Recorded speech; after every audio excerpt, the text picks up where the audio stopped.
start. And this will be recorded. So if you are a Young Living Oilsome member, you'll be able to look at this in units after today. And honestly, I'm so excited, a little bit nervous. I've actually added Valor and Stress Away to my wrists, and I've got that in my diffuser as well to help me with this class today. So for those of you who don't know me, my name is Tanya. I'm part of the Oilsome team, and today I'm going to be sharing what I do to look after my plants, and I hope you get a lot out of this. So if you're viewing via Facebook, you can, I've actually got Fiona, my beautiful girlfriend, with me co-hosting. So she's going to let me know if there's anyone there with some questions. You can actually put them in the comments. And if you're watching via Zoom, you can put that in the chat. To be honest though, I'm hoping that everything that I share with you today is going to answer a lot of your questions anyway. So at the very end, just so I don't get off track, I'll answer those at the very end, if that's okay. Okay, so if you're an indoor plant, new to indoor plants, or a seasoned plant lover like myself, there's definitely been a big shift to having indoor plants in your home and in work. And for me, I've always been a plant lover, an avid gardener as well for many years. And actually, for those of you who don't know, I met Kylie through our passions of gardening. Both our girls went to Perth College, and it was through the school fete that our paths crossed, because no way our paths would have crossed otherwise, because my daughter was 5 years older than Kylie's oldest daughter. So how fate puts those things together, and very grateful that we did meet, and here we are. So I've got some notes with me today just to keep me on track. So I've got so much to share with you today as well. So last year was a very pivotal point for everyone. I mean, COVID-19 changed the lives of Australians forever, and the way we actually work.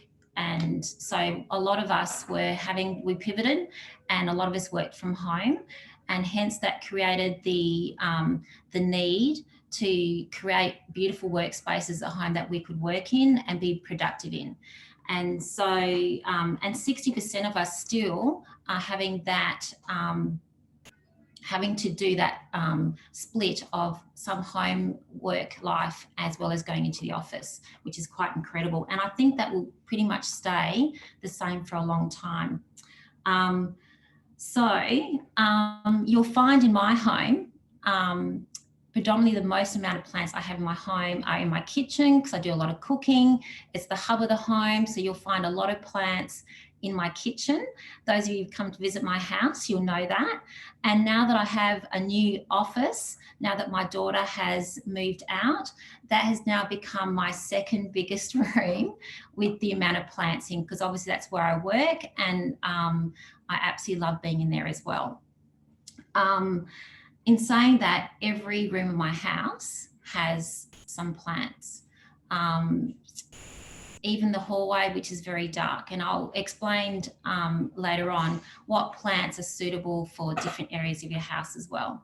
There was a study I want to share with you too, that to get the most out of cleaning your house air and pollutants, which I'll go through in a little bit more detail, they're saying that you need 1 plant per 10 square meters. So for an average house of say 200 square meters, that means you'll need about 20 plants. I have a small house. I've moved recently to an inner city living, which we absolutely love. So I've got quite a small house of maybe 140 or 150 square meters. So technically I only need about 15 plants. But honestly, after COVID, I started off prior to COVID, maybe with a meager 6 to 10 plants maximum. And now I'm bulging to probably nearly 100 plants in my house. It is a bit of an obsession, and so I needed to learn how to look after them, and that's what I'm here to share with you today. So you don't need to stick by the guidelines by any means, like I don't. Okay. I wanted to share with you today some of the reasons why we should have plants with us, because they affect us both physically and emotionally.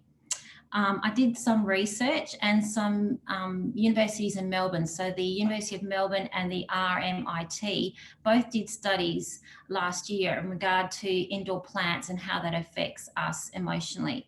And both of them came back with they will boost mood, they will help with concentration and productivity, which is what we want if we're working from home. And so the massive trend for 2021 is for an increase in greening our working environment for that reason, for increasing productivity. And then when we blend that in or combine that with our beautiful essential oils, what a combination, right? So I put a challenge to you. If you have a small space, if you have a small nook at home that you're working from for your work office environment, get creative. So have a look around me. I will show you a bit later as well. But honestly, I've got plants on top of my fridge, on top of my cupboards, bookshelves, use your hooks. Honestly, find a way, get creative about putting some plants in your home. So that's my challenge to you.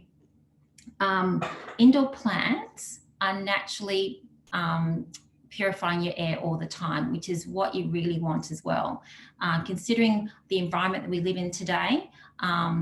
So I wanted to share some of the stats on that as well. So rooms with indoor plants have been shown to have 60% less airborne molds and bacteria than rooms that don't have any greenery at all. So plants also increase the humidity in your home, increase oxygen, actually absorb the carbon dioxide, which is great when you're, especially for plants that highlight some plants which are great for your bedroom for when you're sleeping. And they also filter pollutants. Now, there's a number of plants that have been proven to filter and remove some quite nasty ingredients and pollutants, and some of them are carcinogens. So the two ones I'm talking about are known carcinogens that are benzene and formaldehyde. So you're thinking, well, gee, I don't think I've got those ingredients in my home, surely. And I'm going to share some little things with you that you may not be aware of. So chemicals can be found in tobacco smoke, and I hope most of you aren't smokers, but they also are found in car fumes, in the environment, the smog and things around our homes and our cities, as well as compounds emitted from new carpets, paints, furniture, household cleaners, and even when we're cooking and our gas heaters. So these are some of the nasty ingredients and chemicals that are just in your home all the time. So having a few plants to filter out those things is going to be a really great thing, other than making, the place look amazing. It's going to be doing you some good as well. This was actually known, this has been known for a long time. So basically in the 1990s, this was actually known or made to be, the compound effect of all this was known as the sick building syndrome. So they've known this for a long time. The CSIRO also did a study of an indoor air quality, and they basically looked at a garage that had attached to an indoor door to a home. And they, after the study, they basically came to the conclusion that that was more toxic than actually living out on the main street, which is quite scary. So they're basically saying our indoor environment is more toxic than our outside environment. So as well as cleaning out the air for us, our beautiful plants, there's also research showing that they make us feel better. And that is certainly for me. I love the plants around me. They certainly make me feel a lot happier. And so there was some studies done on some hospital patients that actually had some plants or a view, or even just a view to a garden. And what they found, patients that did actually have plants or a view were having lower blood pressure and were actually recovering a lot faster. So plants do have an effect on us emotionally as well. So combining our plants with our essential oils. So will make your home a very welcoming one. It will have a calming effect and making a very tranquil place to live. So how do you use essential oils? So I have a number of diffusers in my home, and how that works is they emit through the air, and that beautiful aroma is then going into the limbic part of our brain. So we smell these beautiful scents, these calming scents, and they go to the limbic part of our brain, which focuses on moods, clarity, and memories. And this happens really fast, like 3 seconds. So when you think about using some of our beautiful essential oils for calming or for focus, and then having some plants around you as well, you can see how this can be really effective, say in your office, or even in a classroom like where I work. So what I've created here at home, I'm actually now creating in my classroom as well. Because our little ones also need some help with feeling happy and keeping concentrated. So essential oils, if you're new to essential oils and you really don't know what all we're talking about, so essential oils are basically from the plants, and that could be from the bark, the roots, the leaves, the flowers, the stems, and they're either cold pressed, some of them are cold pressed, or steam distilled. And so those are like just magical goodnesses in a bottle. So why do plants have essential oils? So I want to share that with you as well. So plants have essential oils in their makeup because they want to attract, some plants want to attract pollinators, and other plants want to have essential oils to deter pests and mold and bacteria, and others want to attract good insects to them as well. So this is where we're tapping into plants' goodness, and the way we act is distilling them is really, really important as well. I want to share with you how one particular plant that is in a lot of our thieves range is the clove plant. So that's actually grown in a very humid climate, which is prone to mold and bacteria and disease. So this plant actually has certain oils in it that help it to not get affected by that. So hence it's in our cleaning range because it is really amazing. And so that's that's one of the reasons why we love our clove oil, and I'll actually share that with my recipes a bit later on as well. So getting back to plants. So a lot of our plant issues, if you are having a few plant issues, are related to fungal or bacterial issues, up to 70%. So it's a really good reason why we need to really address those sorts of things. Now, in the past, prior to Young Living, I used to run down to Bunnings and get something, well, that worked, but was quite toxic, I know. But I didn't know better, but now I do. And this is what I'm sharing with you, that there are definitely better options, safer options for you and your family to look after your indoor plants if you're having an issue with one of them. So the 3 recipes I'm going to be sharing with you today are my absolute favorites. They're the 3 I only use for my plants. They're really easy to make, and I'll be sharing with you those 3 recipes in detail, so you can have your piece of paper and pen ready, or I can share them on the forum later as well with you. But I also want to share that if you are a user of essential oils, I only recommend Young Living essential oils, and the reason why I do that is because Young Living don't use any chemicals or pesticides from when the plant is grown to distilling, to the bottling. And so if you're wanting to use essential oils on your plant, like I'm suggesting, you don't want to use an oil that may have some synthetic ingredients in there, because it might actually harm the plant. So I only use and recommend Young Living because I know of their quality and the stringent criteria that they go to make sure that that is not happening in any of our farms that we own, or in co-op farms and partnership farms that we do. So if you want to know any more information about that, definitely check out seed2seal.com, or chat to the person that invited you to this class today, because that's also just, I can go into a lot more detail about that, but I don't want to do that today. So just know that only Young Living essential oils in these recipes. So before I share these recipes, I actually wanted, because some of you might be thinking, Tan, I have got a black thumb. I cannot grow indoor plants.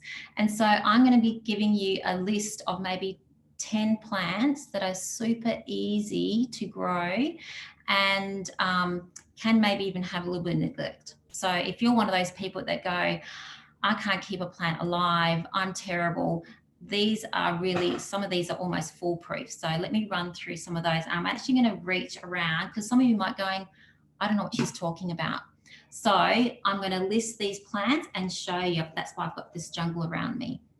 So the Monstera, or the Swiss cheese plant, that was the most popular plant for 2020 last year. Really easy to grow, beautiful leafed plant. Let me just go reach. Actually, I will take my, because he's so big, I'm going to have to move you guys. Hope you don't mind having a bit of a wander around with me. Okay, this is here. This one here is a Monstera. So he's only a year old and he's super healthy, but that is a Monstera if you're unsure. Okay, I'm going to come back. Okay, the next one that I spoke about was the Swiss cheese. Now I have a couple of these really large, which I couldn't carry into my kitchen, but this is a little baby I've just made recently. So here he is. He looks like Swiss cheese because little holes in them. So super cute, really easy to grow. They are a bit of a climber. So definitely once you get going, get a little coir pole, but really easy to make babies. And when I'll talk about how to make babies with your plants a little bit later. So those two were the most popular plants for 2020 and definitely be for this year as well. The next plant I'm going to share with you, which I absolutely love, is the snake plant, or another name for it is the mother-in-law tongue. So this is an outdoor plant. It is a succulent. I actually grow it in my garden in the ground outside. I also have it in pots outside, so it can handle the sun, but is also awesome inside. Now, why I've chosen this one is because it can actually handle a lot of low light. So I'm going to bring you around. See this one here? Maybe I'll bring it to you. Okay. Why this plant is so special? This has been living in my son's bedroom for the last year. It hardly sees any light. It's like a cavern in there. Every so often I have to go and then open the blind. So you can see how healthy that plant is. So with very little light, very little water, it is thriving. So definitely put that one on your list. It is also amazing in your bedroom as well. So like I said, to my son's bedroom, I definitely have all of that, like one of these in all of our bedrooms, because it doesn't need a lot of light and it's a really great air purifier. So definitely add that one to your list. Okay, the next one is the peace lily. So I've got this one here. If you're unsure what the peace lily is, it's this beautiful glossy green plant. It has a beautiful white flower as well. So this lives in my lounge room. And why I've selected this one is because a few years ago, the NASA actually put that as a plant that is the best purifying plant. So a lot of people got onto this and added this to their home environment. So this is definitely one to add to your collection. Really easy to grow as well, right in the bathroom. Okay, the next one is really, it's hailed as like the indestructible plant. Okay, so if you're one of those people that can't grow indoor plants, this plant is for you. This one also lives in my son's bedroom. I have them also in my hallway because my hallway is a little bit dark. This plant can handle a lot of neglect, and it really doesn't like to be overwatered. So I only water this one maybe once every 3 weeks. And as if, I don't know if you can see, they've got little bulbils. I don't know if you can see that. I'm going to hold that. Can you see that there? They're like little bulbal tubes, tubular like roots. And so that's why they don't need a lot of water, because they hold a lot of moisture in those little roots. So you can see he's a great green leafy plant. I call him the zigzag plant, and able to survive long periods without water, doesn't need a lot of light. This is definitely one for you if you've got a dark space in your home or you're not very good at the moment about looking after your indoor plants. Next one I'm going to share with you is the rubber plant. So the rubber plant's had a resurgence as well. So the rubber plant is a glossy leaf plant, and I've got these in various sizes in my home. This one belongs in my office, but I've got a very large one outside my front door, and I've also got one in my lounge room. Now, see all these new growth here? I'm going to be sharing with you an amazing recipe soon that is, I call it the happy plant spray. And honestly, my plants will be going nuts. So you're going to love that. But this is a rubber plant. They come in various colors as well. This is a variegated one. They come in deep maroon colors, dark green, really easy to grow. So this is definitely one, can handle some low light, but then likes to be moved back into some filtered light. Okay, the next one I want to share with you is the fiddle leaf fig. Now that has been around for a long time. It's been a popular plant for a number of years, but I wanted to share with you, this was a plant that I had originally very small in my bathroom when I was living up in the hills. Then I moved him, when I moved to the city, I had him in the kitchen because I had limited space, and he was very happy in here. And now I've moved him into the office because he's got quite tall, and his leaves, after spraying with my happy plant spray, has gone crazy. So let me just show you the size of the leaf. So these are like bigger than my hand, these leaves, really, really so happy. So again, fiddle leaf is a great plant if you're wanting a bit of height in your home. And he has been going for about 3 years, and he's pretty much tripled in size. Okay, spider plant. These are super, super easy to grow. I grow them outside in some shade, but I also grow them inside. So very versatile plant. This one that I'm going to show you lives in my bedroom. So there you go. You probably recognize this one now. What I love about this plant is that he gives off babies all the time. So you snip them off and they make more plants for you. So gorgeous, gorgeous plant, very easy to grow, can handle some low light as well. So another must to have in your home. Okay, arrowhead plants. Now these, I love these so much. They come in various colors, super easy to propagate as well. So you'll see up the top here, I've got a beautiful light green and pink one.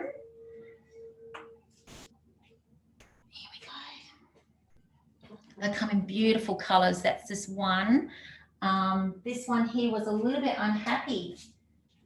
A few weeks ago, I actually noticed he had spider mite. And so I've been spraying him. Look how happy he is now. So a very common color, this one, but so, so happy, so easy to grow. So that is definitely one to add to your list. He normally lives on my kitchen table. And devil's ivy. Oh my gosh.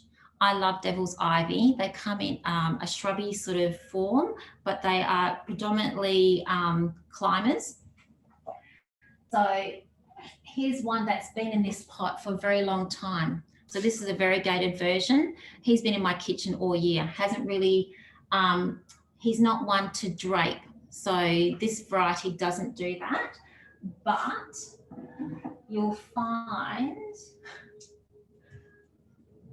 I have a lot of cuttings and plants. So you can see these are just draping down beautifully, ready for me to pot up. I've got one of these in my bathroom that literally has touched the ground, and I'm now swinging it back up over my shower screen. So he's over 1 metre long. So really easy to grow. So very popular. And they come in various colours as well. So there's also a beautiful light neon colour green one that I have in my office. So definitely get some devil's ivy. Bamboo palms. Now I want to share something with you with bamboo palms. Bamboo palms have the ability to filter out that formaldehyde that I mentioned before. So I've got one in my bathroom, and I also have one in my office. Beautiful, you know what they are, those beautiful palms, very, very lush. So definitely get one of those in your house as well, easy to grow. And finally, this is one that was actually gifted to me by a parent. And now I'll show you, where have I put him? Oh, here. This is Wandering Dew. So again, this is easy to snip. He's a beautiful trailing plant that I have in my office on the shelf, but I've just brought him in for you just so you know what Wandering Dew is. Easy to make more plants of. So I'm going to share with you quickly now how to care for your plants. So these are some of the tips and tricks that I love to share with everyone who's maybe new to gardening or new to indoor plants. So I encourage you to know your plant and know the environment that they need, because if you're going to be putting a plant that needs a lot of light, there's no point putting it in a dark room. So really get to know your plant and know the conditions that it needs. That's pretty much what you need to do straight up. The other thing I'd encourage you to do is don't, like a beautiful friend of mine, actually a work colleague, gifted this to me for Christmas, and she actually had it potted in the actual beautiful pot straight up. So what I encourage you to do is not do that, because if there's an issue with this plant down the track, it's going to be difficult for me to actually sort that out and remove it. I like to keep all my plants in decorative pots that are kept in a plastic pot. So if I have to remove them quickly, if there's an issue with them, I can do that without having to take my whole decorative pot outside or into the shed where I need to quarantine them. So I encourage you to keep them in the plastic pot and then put a decorative pot around it. And you can change your decor very quickly then with your pots and your plants. When you do make a purchase, separate them. Don't add them to your home straight away. I've done that once. And unbeknownst to me, there was actually gnats in the soil. And of course, then it infected my home. So I really encourage you that when you go out and buy a plant, actually keep them segregated for, 5 to 6 days a week, just to see if there's nothing untoward on that plant before you introduce it to your whole beautiful selection, because you don't want then a major problem on your hands. So definitely, I know you'd be keen to add him to your kitchen bench or the office, but definitely try and segregate him just to see if there's any issues before you add. I repot my plants every 12 to 18 months with really good quality potting mix. I also, now that I know better, I've been doing a bit of research. Don't fall in the trap of buying a $3 pack of potting mix. You'll be really sorry you did that. So go for that $12 or $15 bag of potting mix. Your plants will love you for it. I also add a bit of this. This is like a little bit of like white foam, and that really helps aerate your potting mix. So really creates good drainage for your plant. Again, not wanting to get any fungal or any other issues down the track. I also, at that time of repotting, I add a little bit of slow release fertilizer into the mix as well. So that's definitely a must. So this is really cheap to buy. This will last you ages. Highly recommend doing that for all your plants.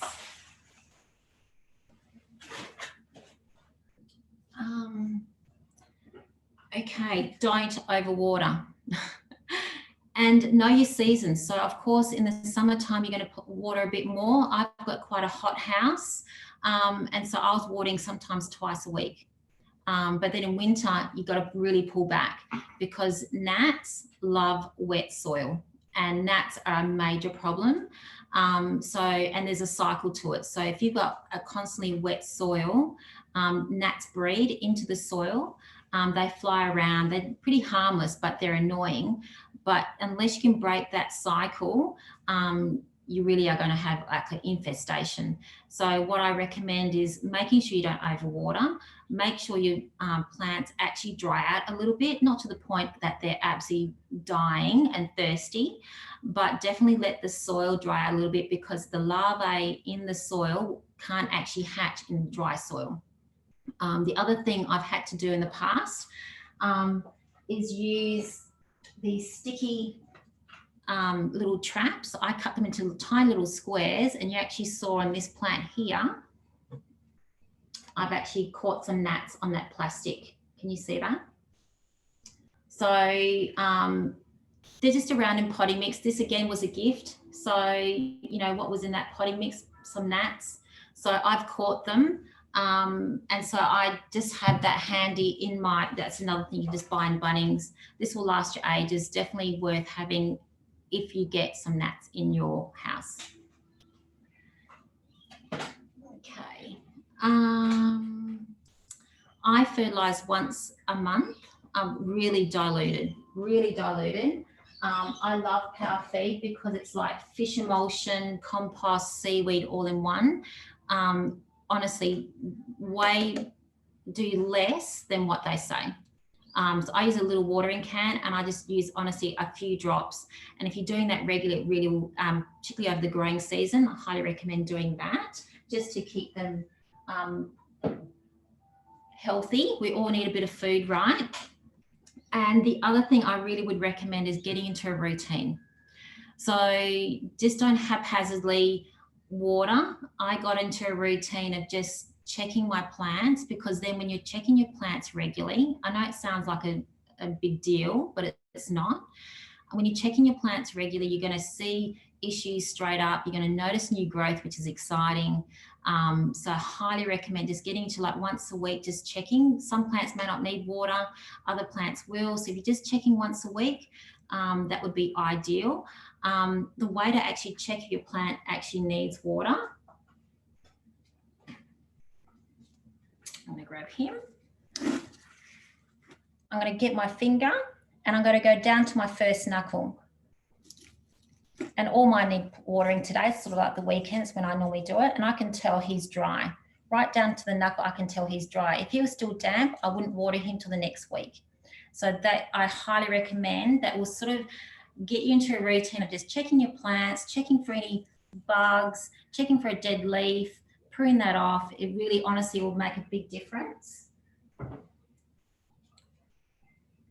Now, I wanted to share something with you. I actually came across this purely by accident. So they are just some of my tips on caring. Plants need a friend. They do. Some plants need a lot of friends. So in my house, they need a lot of friends. So why I say that, because some plants need humidity. So the bigger leaf plants like your monsteras, your fiddle leaf, your beautiful bamboo cane palms, they all need friends. So you need to clump them together to create that humidity for them, because that's what they're used to. So, and then the opposite for your succulents. So like I have only my snake plants, my mother-in-law tongues in the hallway, they're on their own. Calm's plant that I showed you before, that's on its own, and a fair distance away is the zigzag plant. They don't need friends. So clump them to their needs is what I'm saying. So, and as you can see, I have a lot of plants around me. They all love each other. And so plants definitely need a friend. misting. So that's what we're going to be getting into now. So misting. I mist my plants about once or twice a week. If they have issues, like I said the other week, my beautiful arrowhead had all of a sudden I could tell he had some white things on his leaf. It was spider mite. So I immediately went on to using my Bye Bye Bug spray, and look how happy he is. So when you're checking regularly, you'll combat all those little issues that you may have and that have become big issues. So my sprays are really easy to make, and I'm about to share them with you, but I just remembered I highlighted a note about those of you who have cats. I don't have cats, but I know I've seen on the forum that a few of you going, my cats keep eating my plants and it's so annoying. So I found this is just for you, okay guys? Cats don't like citrus. And so this recipe says that if you spray this recipe of a mixture of peppermint, citronella, orange or lemon essential oils into a misting spray and spray them once a week, cats apparently will stay away. So I haven't proven this, but I've found this recipe for you girls who have cats, and maybe you'd like to give that a go. Okay, so like I said, if you are a seasoned plant lover or love the idea of having more plants in your home, I have honestly some beautiful recipes. And I've actually shared this recipe with a few of my girlfriends, and they've all reported back how amazing and how happy their plants are. So the first one I'm going to talk about is Bye Bye Bug. So this one here, I haven't got a beautiful label for it, but it is really important that you actually label your bottles, or else you just forget what's in which one, okay? So definitely label your bottles. So in this recipe, there is 10 drops of rosemary, clove, peppermint, and orange. So I've added those. So these are the 4 oils. 10 drops of each, girls. So rosemary, peppermint, orange, and clove. So 10 drops of each in a 500 ml bottle. I've also then added 1 cap of Thieves household cleaner, which is what we use to clean our house. Okay, so this is something all of you will have in your house anyway. And then what I did, I filled it with distilled or filtered water. And so when my arrowhead had a bit of problems, I first tried to wipe off all the white spider mites and the webs and things that were on there. So I had a soft cloth and I did that first. And then I sprayed this daily until it was gone. And honestly, within a few days, I could see, and then I'd look at it again and go, okay, everything's good. And then one little thing came up again. I sprayed it again. Honestly, so happy now. So it didn't take very long for that to clear. Highly recommend that just to have as in your home when you do have an issue. Definitely amazing recipe. It's a great repellent for a lot of pests like spider mite, aphids, beetles, flies. So incredible recipe. Definitely recommend that. The next one I love to use, particularly on my fiddle leaf fig, my monstera, and my rubber plants, who have those beautiful green glossy leaves that tend to get a bit dusty after a while, right? So what I do, I get a beautiful soft cloth and I spray with our thieves. So easy, 1 capful that we use to clean our home in our spray. So it's something you'd have in your home anyway. Just spray your leaves. I maybe do this maybe once every 2 to 3 weeks. I think, oh, they're getting a bit dusty again. I'll just spray their leaves and then I just wipe with a beautiful soft cloth. So I call that my, well, thieves cleaner, but also my shiny leaf spray. So easy. And then my favorite recipe of all time, it's called my happy plant spray. So I gifted this. Here he is. I've had one of my members make up these beautiful labels for me. I don't know if you can see that, but it says happy plants. And so the recipe for this is geranium, frankincense, and lemongrass. So now why I've chosen those 3 oils, they're just known, well, particularly frankincense and geranium are known. We use them in our DIY serums. They're awesome for skin, right? Geranium brings so much joy. When I smell geranium, it brings happiness for me as well. So think about those 2 oils in particular. We know that they're great for our skin. So obviously it's going to be great for our plants, skin, and the way they're made up. So of course they're going to be, you know, supported with those 2 oils. And then I've chosen lemongrass because lemongrass is a purifier, but it is also, when you think of how a lemongrass is actually grown, it's very strong. You know, it's very strong, it's very straight. And so I just thought this would be an amazing one to add to my Happy Plant spray. This smells incredible, this spray alone. You could just want to mist it around the room. But how I spray the Happy Plant spray, I tend to spray it on the soil and just around the stems, the lower stems of the plant. I don't do the leaves as such. I just tend to do around there. Honestly, the amount of new growth that I've had in all of my plants is phenomenal. And I've had reports that they've all had the same. So honestly, get onto the I call it my Happy Plant spray. Okay. I'm nearing the end, but I want to share some more tips that I do in my home to look after my plants. So after a lot of you be using, I hope anyway, your Thieves Veggie Wash. So when I get home from my fruit and veg, I soak them in this. It gets rid of all the chemicals and nasties on my fruit and veg, which make them, you know, taste better, last longer, and know that I can't afford eating organic fruit and veg, but this is the next best thing, right? So I save that water and then I use it on my plants. The plants love it. So don't throw that down the sink. Save that water and use that as part of your watering when you do it next. So definitely that's a great tip that I love to share with my plant lovers. The other thing, and you might think I'm a bit crazy, but maybe I'm a plant crazy woman, is that we've had some hot days over, you know, December and January, and I get a bit antsy when I can't get out and do some gardening. And so over the last few months, when you need your fill of doing some gardening and you can't get outside and do it, I say do it inside. So what I did, I got a really big stainless steel bowl. I filled it up with some potting mix. I've got some perlite, and I got my tools in here in my kitchen, and I was busy. Honestly, I was in heaven.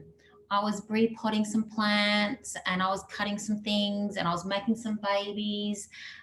The best. I was the best afternoon. So if you're one of those girls that going, it's 40 degrees today and I haven't gardened for days, get dirty inside. I say just do it inside. Honestly, it was the best feeling when I did that. I did that a few times. So get creative with that. And finally, my last tip for you is, I don't know if you saw as I was swanning around, I save all my glass jars because I like to propagate as many plants as I can, either for myself. So this is an ivy that I go past this person's house down my road. It's all over the place. So I give them a bit of a trim, and now I'm trying to propagate for myself. Same, my neighbour's rosemary bush was going crazy. I asked him, could I prune some? And he said, yep, no problem. So I'm giving that a go as well. But all of my indoor plants, so I did devil's ivy, a wandering Jew. Here's a little one here. They're ready to go. You can see all the little roots. I don't know if you can see that, but there's roots and they're ready to be planted. So free plants, either for yourself or gifting to a friend with your Happy Spray. How amazing would that be to gift to someone? So gifting a beautiful plant with a Happy Spray, you know they're going to be, you know, well looked after, and you know that they're going to thrive. So finally, I hope that you've really, really enjoyed today. I know I was very nervous at the beginning, but thank you for joining me today. I hope that I've inspired you to make your house a bit greener like mine. If you're not a Young Living member yet, please reach out to the person who introduced you or invited you to this class. I'm sure they'll be able to help you get started. And I'm going to just have a look now and have a look at some of the questions that you may have. And honestly, girls, happy gardening. Reach out to me as well. I'm no horticulturist, but I am a plant lover. And I'm so grateful that you girls could come and join me today. So I'm just going to have a look now. Someone asked me, what's the witch hazel for? So the witch hazel in the Happy Plant Spray, because water and oils don't mix. So when you add a little bit of non-alcoholic witch hazel, it just saves you from basically shaking it up all the time. It basically allows them to emulsify together. So it's just for easy application. So you can get non-alcoholic witch hazel at a good health food store. Super easy. How do I propagate the baby spider plant? My attempt didn't go too well. Okay, so you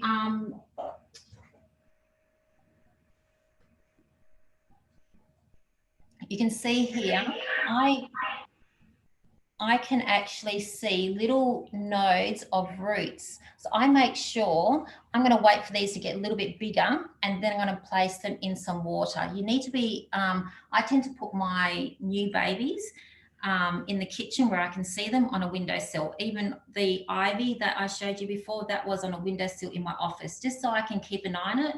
They need a lot of light to get them started, but you should find within a week, you should be getting some good roots. But I tend to leave them in the glass, you know, to get really good established roots before I then plant them up. Okay, what other questions do I have here?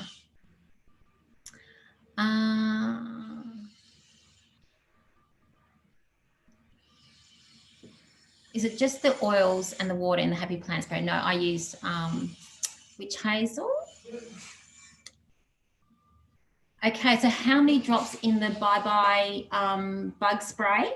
Good question. I'm sorry I didn't actually say that. There was 10 drops of each, and I spray either the problem area or I spray down near the stem. So depending where the problem is, that's where I use it. I spray that once a day until that problem's gone. Yes.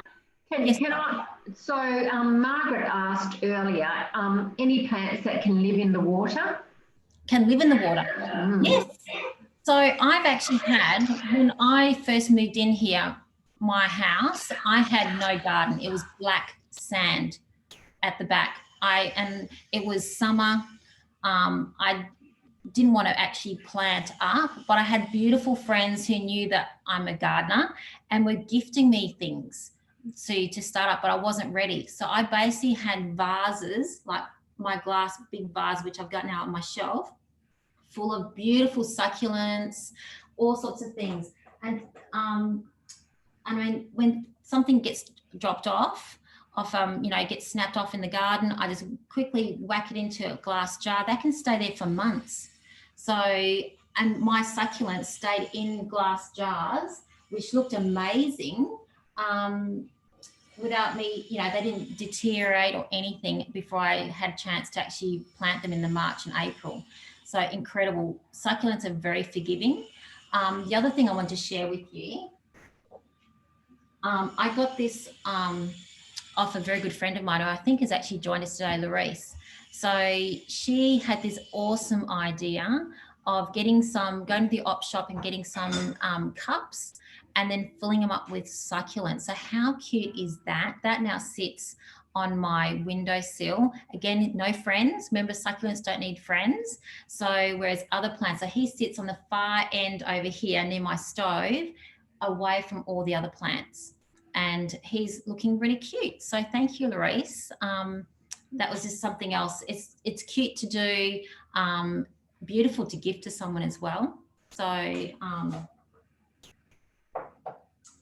what else? Tanya, there was another one. Janie said, do you need nutrients in the water for cuttings you're growing? No. I actually use, I have filtered water because Perth water is very, well, it's got chemicals in it, it's got fluoride in it, and I like to filter that out. So I've actually got a filter next to my tap, and I use always filtered water for my diffusers, for when I grow my plants, for when I, for everything I use except for washing the dishes, I use my filtered water. So, and then I find if the, like this has been in here for like 5 days, that was starting to go a little bit yellow. So I just freshened it up. So you just keep freshening up the water. You don't let it go rancid or anything like that. And away you go, and just wait for those roots to appear. Some plants will be quicker than others. So I've got this one here. It's called Little Ruby, which someone gifted to me when I first moved. It's now an amazing ground cover, but this is so easy to propagate. So I've actually given this to my daughter who's moved into a new home. I'm making more babies for me, for other parts of the garden. So just give things a go. Like it's nothing to hurt to actually save some of these glass jars and making plants for free. Let's face it, we go to Bunnings, you're spending like $15 a plant. So if you can actually make some for your own and be a little bit frugal, definitely way to go.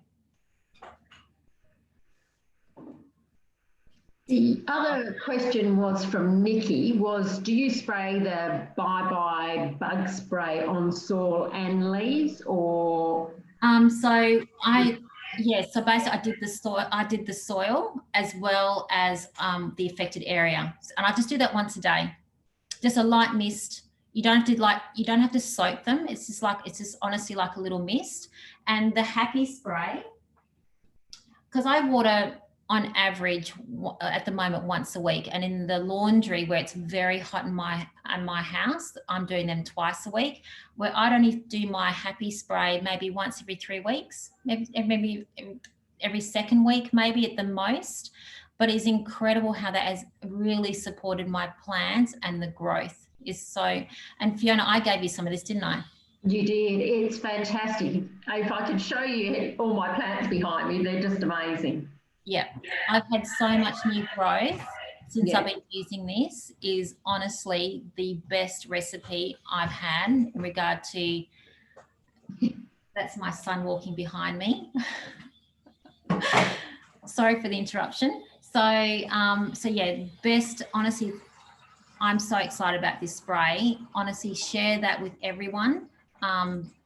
Yeah, it's the best. Carly wanted to know, is your water filtered? Yes, my water's filtered. Yep. That's it, Tam. Great. People are just asking on Facebook if they can have your recipes afterwards, which I said you'll post. Oh, of course. I've done it I've got a little recipe card, which I know I've given to you, Fiona. Yes. So yeah, I'll definitely put that up so everyone can access that. Honestly, girls, get onto it. I'm really excited to share those recipes with you because they honestly work a treat.